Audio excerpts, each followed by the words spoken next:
Welcome to SS classes.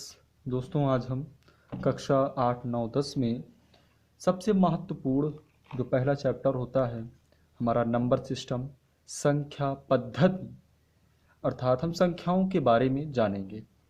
सबसे पहली संख्या है आपकी प्राकृतिक संख्या, नेचुरल नंबर किसे कहते हैं। जिन संख्याओं द्वारा वस्तुओं की गणना की जाती है उसे प्राकृतिक संख्या कहते हैं, अर्थात गिनती वाली संख्याओं को ही प्राकृतिक संख्या कहते हैं। इसे कैपिटल एन से सूचित करते हैं। और प्राकृतिक संख्या 1 से 1, 2, 3, 4, 5, 6, 7, 8, 9, 10 कहाँ तक, अनंत तक। अर्थात हम यह कह सकते हैं, एग्जाम में पूछता है सबसे छोटी प्राकृतिक संख्या कौन सी है, तो आप बताएंगे 1।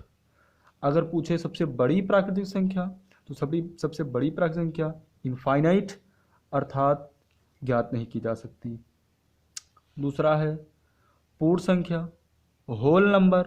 होल नंबर किसे कहते हैं, प्राकृतिक संख्याओं के समूह में जीरो को सम्मिलित कर लेने से संख्याओं का जो समूह बनता है उसे पूर्ण संख्याएं कहते हैं।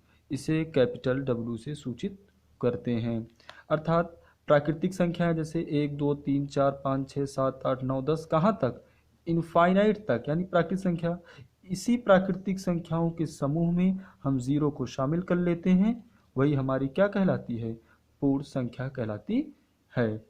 तो पूर्ण संख्या क्या है, जीरो को इंक्लूड कर लेते हैं प्राकृतिक संख्या में। पूर्णांक, तीसरा है पूर्णांक, धन पूर्णांक, ऋण पूर्णांक, शून्य सहित संख्याओं का जो समूह बनता है उसे पूर्णांक संख्याएं कहते हैं। इसे कैपिटल आई से सूचित करते हैं।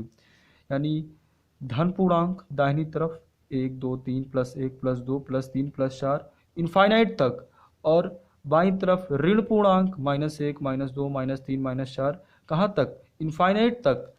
तो धन पूर्णांक, ऋण पूर्णांक, शून्य सहित संख्याओं का जो समूह बनता है उसे ही हम पूर्णांक संख्याएं कहते हैं। अर्थात पूर्णांक संख्याओं में प्राकृतिक संख्या भी शामिल है और पूर्ण संख्या भी शामिल है। प्राकृतिक संख्या भी शामिल है और पूर्ण संख्या भी शामिल है। Thank you.